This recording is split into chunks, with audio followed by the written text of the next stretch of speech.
Assalamualaikum warahmatullahi wabarakatuh. Perkenalkan, nama saya Diki Wahyu Alamsyah dari kelas TL1A, jurusan Teknik Listrik. Kali ini saya akan membahas tentang induktansi. Apa sih itu induktansi? Mari kita bahas bareng-bareng. Sejarah induktansi pertama kali digunakan oleh Oliver Heaviside pada Februari tahun 1866. Satuan induktansi dalam internasional adalah Weber per ampere atau dikenal dengan Henry dengan simbol H, diambil dari nama seorang ilmuwan Joseph Henry. Simbol L dalam induktansi ditunjukkan sebagai penghormatan kepada Heinrich Lenz. Biasanya terdapat dalam rumus-rumus. Selanjutnya, pengertian atau definisi dari induktansi. Induktansi adalah sifat sebuah rangkaian listrik atau komponen yang menyebabkan timbulnya GGL atau gaya gerak listrik di dalam rangkaian listrik sebagai akibat perubahan arus yang melewati rangkaian. Macam-macam jenis induktansi yaitu sebagai berikut. Induktansi diri. Induktansi diri terjadi apabila arus berubah melewati suatu kumparan atau solenoida. Terjadi perubahan flux magnetik di dalam kumparan yang menginduksi GGL pada arah yang berlawanan. B. Induktansi bersama. Apabila dua buah kumparan saling berdekatan di dalam suatu rangkaian akan menghasilkan sebuah flux magnetik yang mengitari kumparan lainnya. Selanjutnya, contoh soal dan pembahasan. Sebuah induktor terbuat dari kumparan kawat dengan 50 lilitan. Panjang kumparan 5 cm dengan luas penampang 1 cm3. Hitunglah A. Induktansi.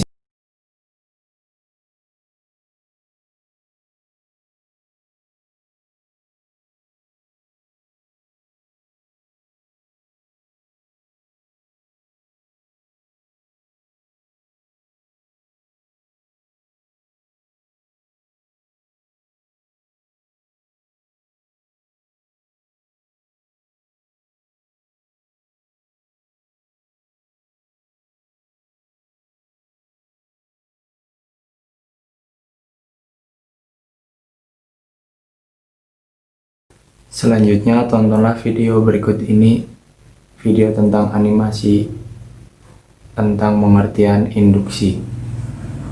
Device which tries to prevent the current flowing through it from changing. If the amount of current flowing through the inductor is constant, the inductor will be happy and it will not generate any forces on the charged particles flowing through it. In this case, the inductor behaves just like a normal wire.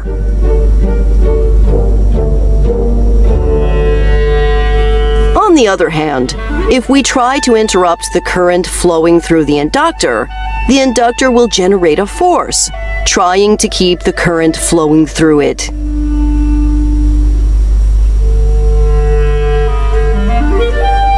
If an inductor is connected to itself, and there is no resistance in the circuit, the current will theoretically continue circulating forever.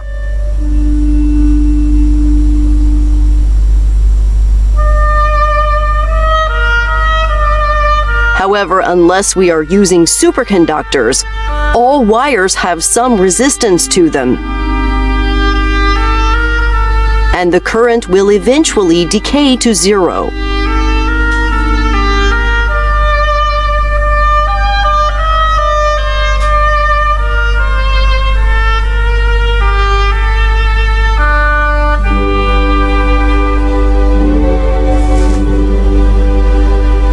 The larger the resistance, the faster the current will decay.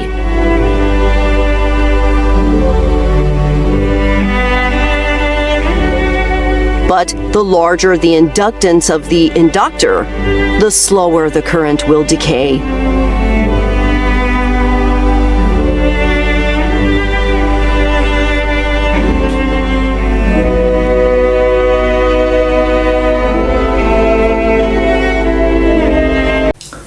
Demikian materi yang bisa saya sampaikan. Apabila ada kesalahan tutur kata, mohon dimaafkan. Selanjutnya akan dilanjutkan oleh teman saya.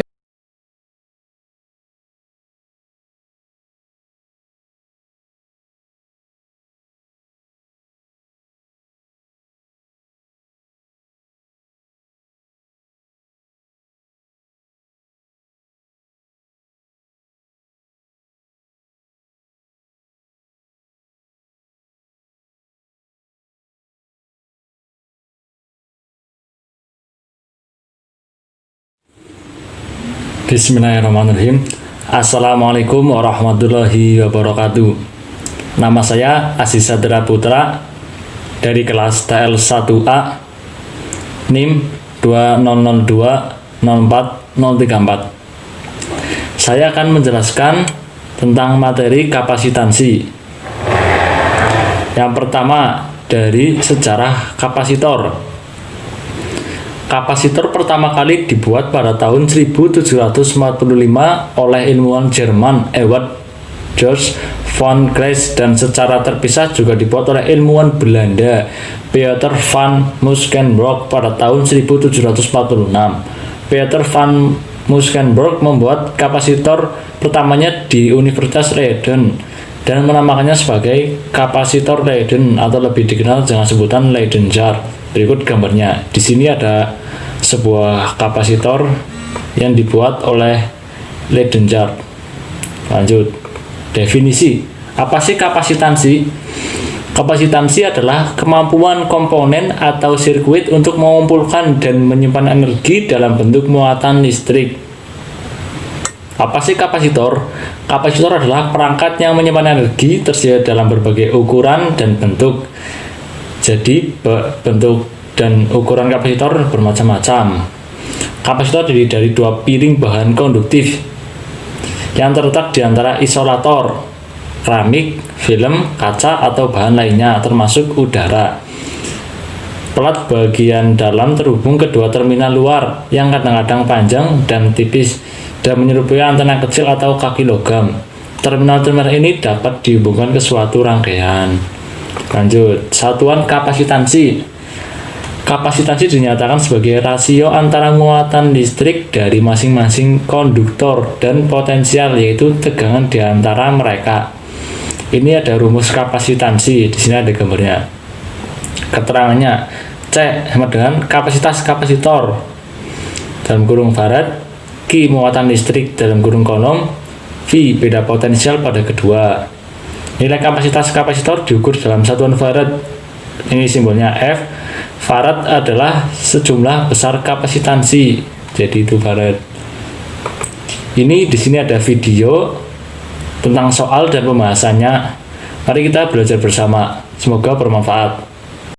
Perhatikan rangkaian kapasitor berikut. Jadi ini ada kapasitor C. Dia disusunnya campuran, ada yang paralel dan nanti jadinya seri. Jadi ada rangkaian kapasitor dengan beda potensial atau V-nya 10 volt.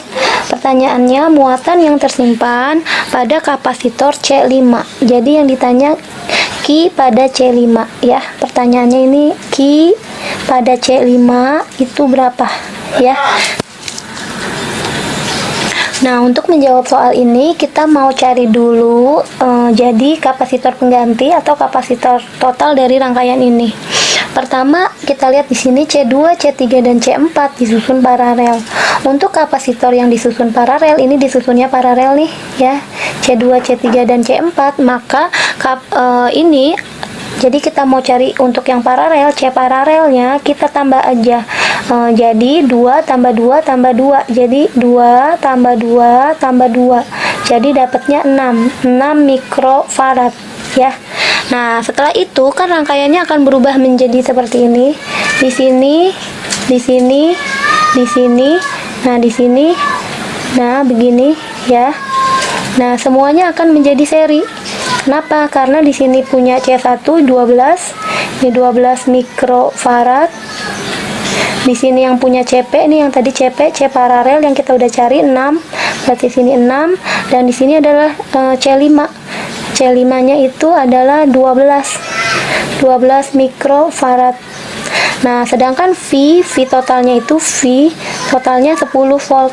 Nah, setelah rangkaiannya disusun seri seperti ini, berarti kita cari rangkaian serinya berapa, C penggantinya. Nah, berarti ini karena ini mereka disusunnya udah menjadi susunan seri berarti kita mau cari susunan seri 1 per C seri sama dengan 1 per yang di sini C1-nya 12 ditambah yang di sini tadi 1 per 6 ditambah 1 per 12. Nah, ini penyebutnya adalah 12 6 sama 12, jadi penyebutnya ambil 12 dibagi 12 jadi ini 1, 12 bagi 6 di sini kali 1 jadi 2, ini tetap 1. Jadi dapatnya 1 tambah 2 3 tambah 1 4 per 12. Ini kan masih 1 per C. Jadi C totalnya sama dengan dibalik 12 dibagi 4. 12 dibagi 4 sama dengan 3 mikrofarad. Nah, ini adalah total dari kapasitor. Nah, setelah kita dapat kapasitor total, nah ini kan kapasitas atau kapasitor totalnya ya, ini 3 mikrofarad. Nah, sedangkan yang ditanya adalah kapasitor muatan atau Q pada C5. Jadi Q pada C5 itu karena ini tadi disusunnya adalah seri, ini 12, ini yang tadi jadi 1 jadinya 6, si kapasitor paralel jadi 6. Nah, ini yang C5. Nah, syarat untuk rangkaian seri, jadi muatannya adalah sama. Baik di sini, dan di sini, muatan pada Q seri adalah sama dengan muatan pada Q totalnya. Berarti kita cari dulu Q total sama dengan C total dikali V total yang ini nih. Di sini V total. Jadi C totalnya adalah tadi 3 mikrofarad dikali dengan V. Nah, ini V. V-nya 10 ya. Dikali 10. Sebentar, ini dikali 10. Jadi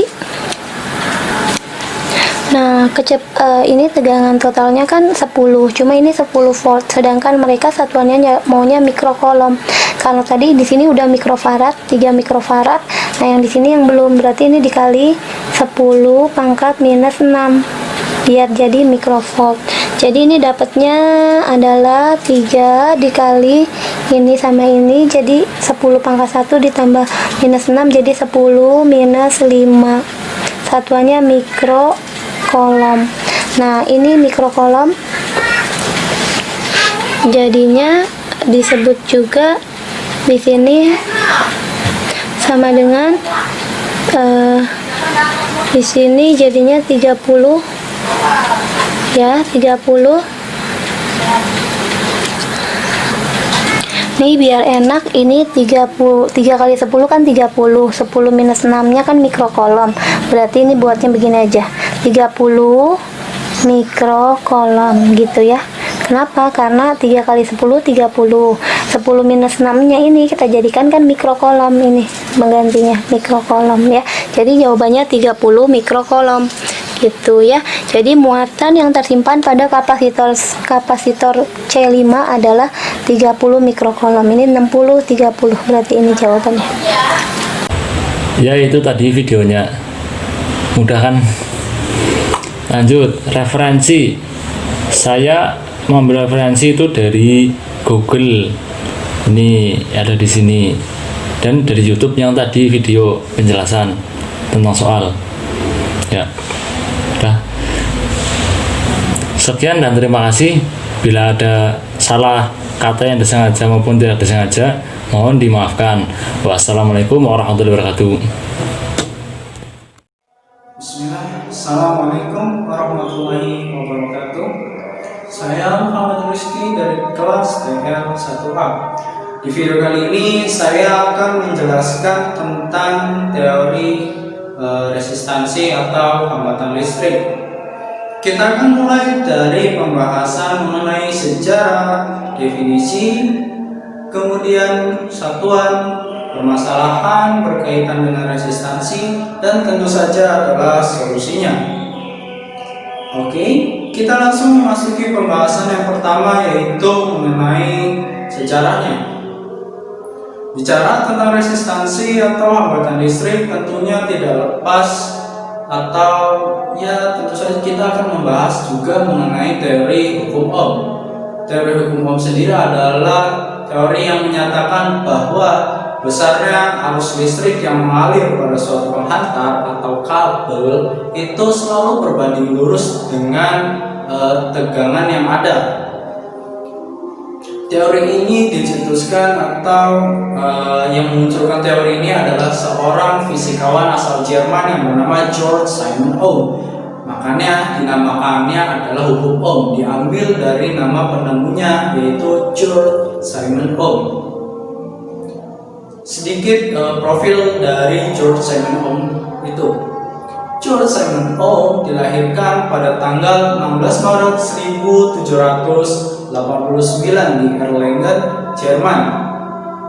Dia lahir dari kedua orang tua yang berprofesi sebagai tukang cuci, yaitu ayahnya dan ibunya yang seorang penjahit. Meski dari keluarga yang bisa dikatakan pas-pasan, bukan dari yang kaya raya, tapi itu tidak menjadi alasan untuk dia tidak berkembang. Terbukti, saat ini ia dikenal sebagai tokoh yang mengemukakan teori hukum Ohm.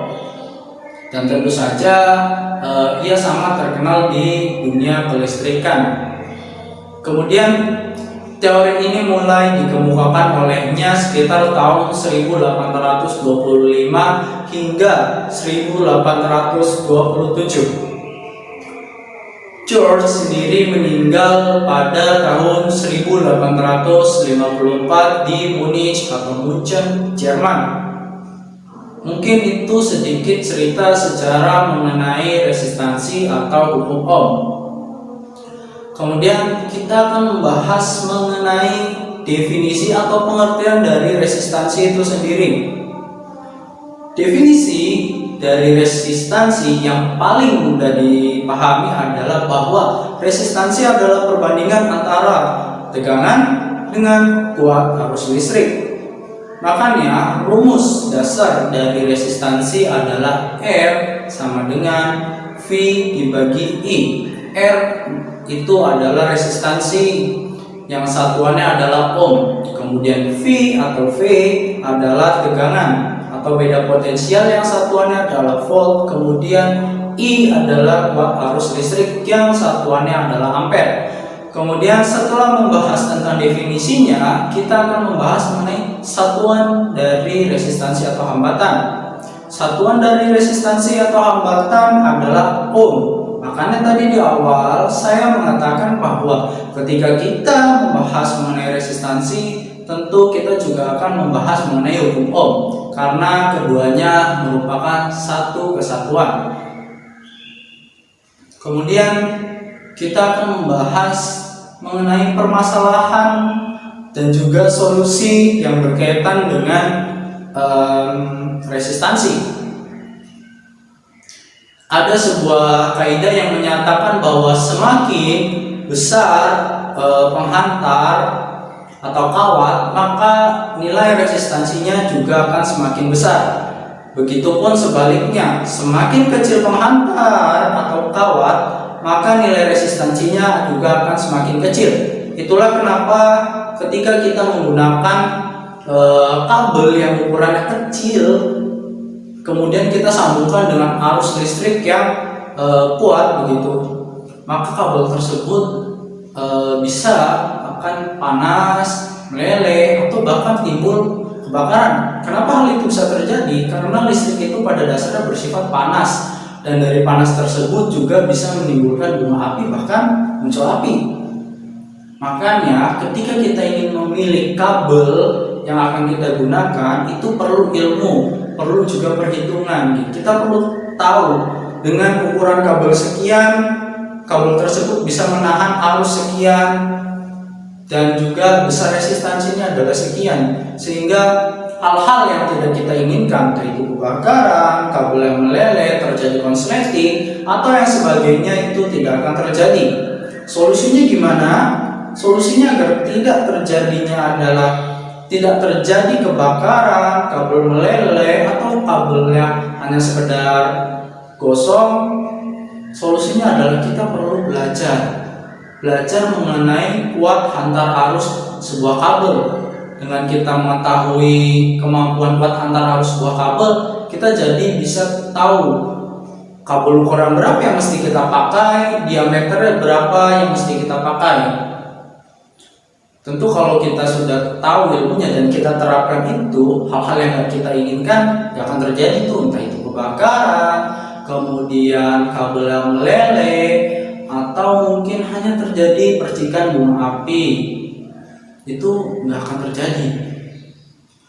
Kemudian kita bahas sedikit mengenai rumus tadi. Kita contohkan rumus tadi, yaitu dengan cara membahas soal. Misalkan kita ingin mencari nilai resistansi sebuah penghantar atau sebuah benda yang diketahui tegangannya adalah 220 volt. Kemudian kuat arusnya adalah 4 ampere. Cara penyelesaiannya adalah mudah. Tadi rumus mengenai nilai resistansi adalah R sama dengan V dibagi I. Kita masukkan angka-angka tadi ke dalam rumus. R sama dengan V-nya adalah 220 volt, kemudian I-nya adalah 4 ampere. Maka 220 dibagi 4 hasilnya adalah 55. Jadi nilai resistansinya adalah 55 ohm. Mungkin itu aja yang bisa saya sampaikan pada video kali ini. Semoga bermanfaat, dan apabila banyak kekeliruan, apabila ada salah-salah kata, mohon dimaafkan. Kurang lebihnya, wassalamualaikum warahmatullahi wabarakatuh.